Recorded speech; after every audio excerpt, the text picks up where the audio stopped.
Assalamualaikum warahmatullahi wabarakatuh. Terima kasih untuk rekan-rekan semua yang telah meluangkan waktunya untuk mendengarkan saya dalam penjelasan mengenai apa yang saya dapatkan selama mengikuti kegiatan Mahir Kelola Data Perusahaan di mana sudah berjalan sebanyak 5 kali pertemuan.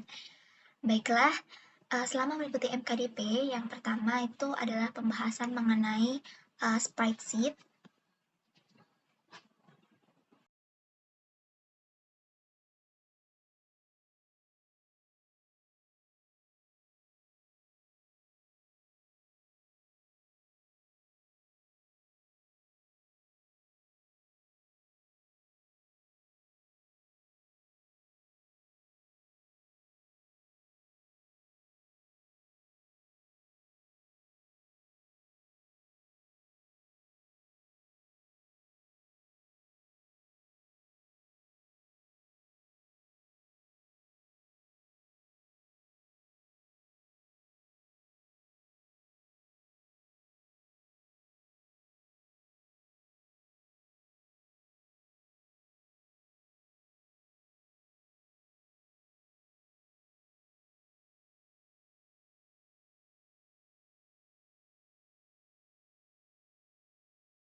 Mengenai bagaimana merumuskan sebuah informasi, kemudian menampilkan informasi tersebut, menganalisis, sampai mengambil keputusan berdasarkan dari informasi perusahaan kita yang ada. Seperti itu.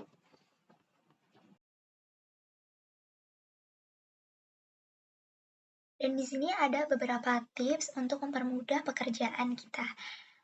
Di mana apabila kita ingin menggunakan absolut, maka cukup tekan pakai F4 saja. Kemudian array formula itu cukup tekan Ctrl Shift Enter.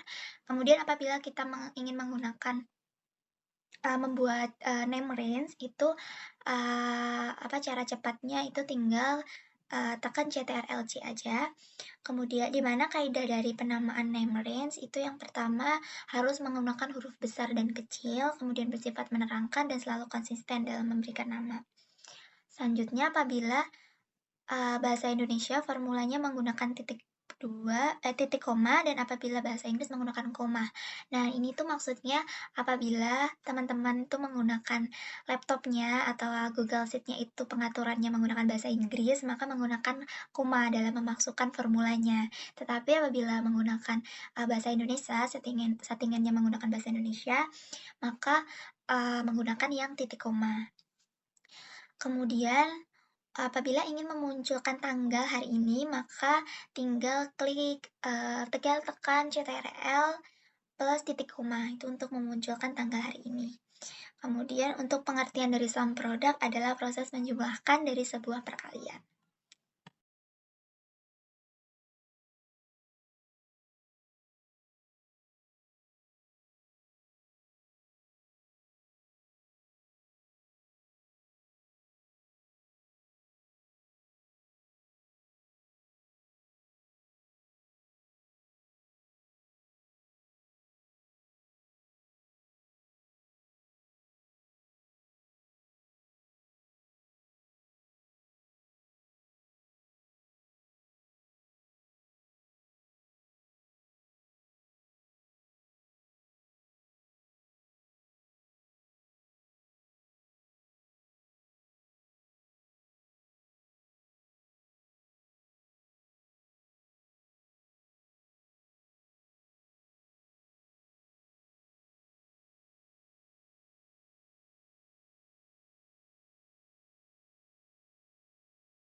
Baiklah, di sini ada sebuah contoh data di mana langkah pertama yang harus kita lakukan adalah kita membuat name range-nya terlebih dahulu.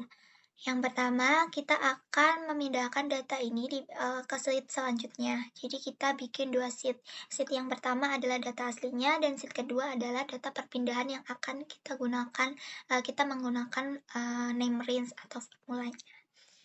Jadi langkah yang pertama kita lakukan adalah letakkan kursor kita di kolom A2, kemudian tekan Ctrl Shift panah kanan, kemudian sampai H2 ya. Habis itu panah ke bawah sampai semua datanya itu ke bold semua. Jadi datanya itu semua sudah tercopy gitu ya. Setelah itu klik Ctrl J untuk pembuatan name range. Kalau misalkan itu kan tadi Ctrl J itu untuk tips lebih cepatnya gitu ya. Tapi kalau untuk cara lainnya bisa klik di menu data, kemudian pilih rentang bernama. Ini contohnya. Setelah itu kita tinggal menamai name range-nya itu mau dinamain apa. Jangan lupa ingat tadi mengenai persyaratan untuk memberi nama name range-nya gitu ya. Harus ada huruf besar dan kecilnya, kemudian harus konsekuen dalam memberikan nama. Ini contoh-contohnya, misalkan kita namai jual data gitu ya, seperti contohnya. Setelah itu kita tekan enter, maka data dari sheet 1 tadi akan tercopy di sheet kedua. Seperti itu. Nah, jangan lupa juga untuk membuat name range-nya itu per kolomnya. Jadi tanggal silakan dibuat name range sendiri, kemudian nama juga name range sendiri, sampai keuntungannya juga dibuatkan name range sendiri. Nah, untuk caranya sama seperti tadi, tinggal klik Ctrl J, kemudian lalu kita kasih nama name range-nya apa. Nah, di sini ada sebuah contoh untuk memindahkan data itu pakai rumus offset dalam kurung jual data, 0,0 kurung tutup. Nah, ini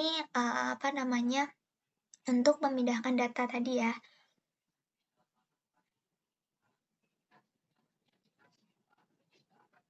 Kemudian untuk merunutkan nama sesuai dengan abjad itu bisa menggunakan rumus yang ini.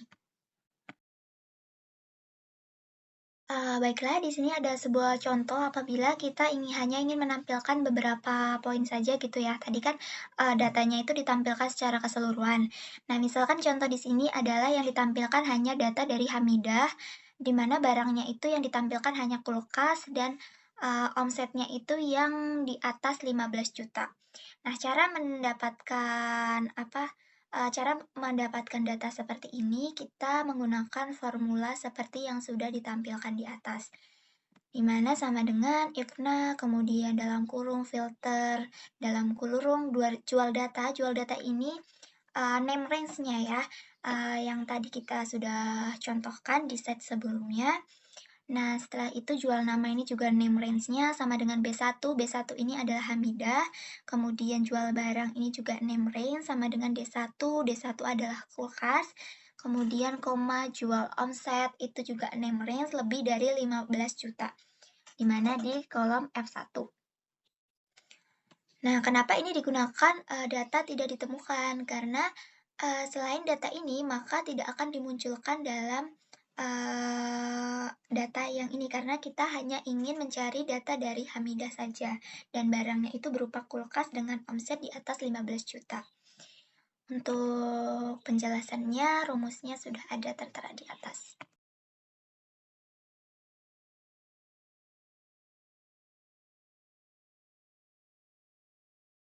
Selanjutnya adalah untuk mencari import range. Nah, di mana rumusnya adalah sama dengan import range, kemudian ada kita buka kurung, kemudian petik 2, link yang disalin, petik 2, koma tadi seperti yang saya jelaskan di sebelumnya, apabila settingannya bahasa Indonesia bisa menggunakan titik koma, tapi jika settingannya menggunakan bahasa Inggris bisa menggunakan koma saja, kemudian petik 2, name range, kemudian petik 2, dan jangan lupa ada kurung tutupnya. Habis itu enter. Nah, link yang disalin ini adalah dari data yang tadi kita punya, itu kita bagikan. Jadi di dalam Google Spreadsheet itu ada muncul menu untuk membagikan, misalkan itu bisa diakses oleh siapa aja seperti itu. Nah, nanti itu bisa kita atur, misalkan hanya boleh dilihat oleh satu orang atau dua orang, atau bisa diedit juga, itu kita bisa menentukan. Nah, setelah kita bagikan, kita copy uh, linknya, kemudian kita masukkan ke formula yang tadi kita buat untuk import links.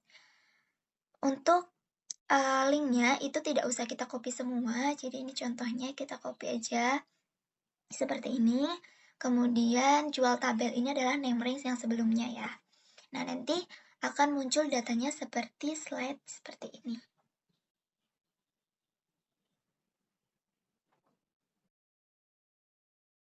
Adalah pembahasan mengenai query.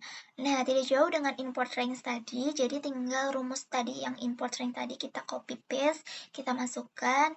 Tinggal jangan lupa ada penambahan sama dengan query-nya ya. Kemudian kita tambahkan petik 2, select, bintang where, kemudian call 2 itu maksudnya kolom 2 sama dengan Anton, karena yang ingin kita tampilkan itu hanya punyanya si Anton aja. Nah, ini contohnya seperti ini.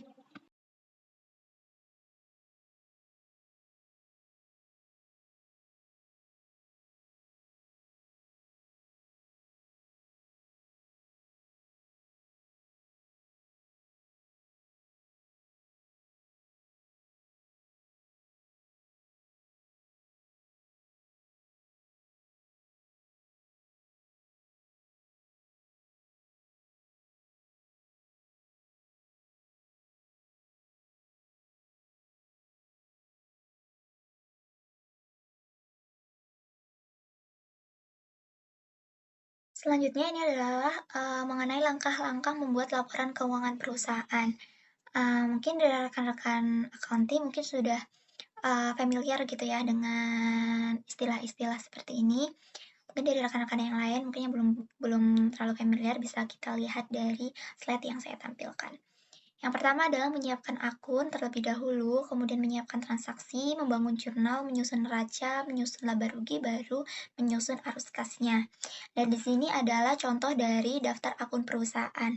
Ini saya menampilkan ada kode akun, jenis akun, nama akun, saldo openingnya.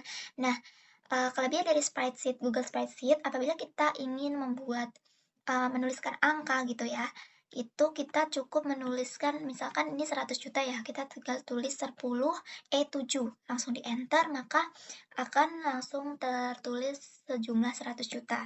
Tapi jangan lupa untuk formatnya diubah ke angka terlebih dahulu.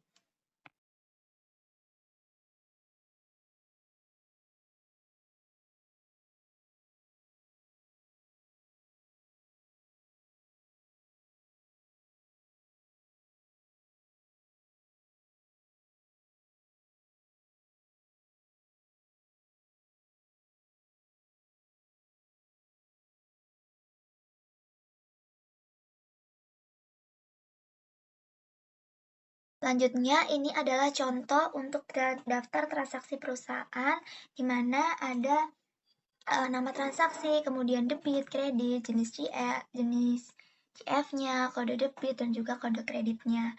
Dimana kalau debit ini merupakan bertambahnya aset dan beban, sedangkan kredit adalah bertambahnya kewajiban, modal, serta pendapatan. Di bawahnya adalah contoh dari jurnal keuangan perusahaan. Adalah contoh mengenai laporan neraca dari perusahaan ya teman-teman. Di sini ada kode, kemudian nama akun, ada saldonya, kode akun, seperti itu.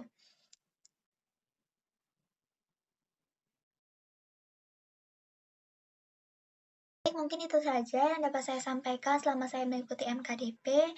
Apabila ada kekurangan, saya mohon maaf. Terima kasih telah menyempatkan waktunya. Wassalamualaikum warahmatullahi wabarakatuh.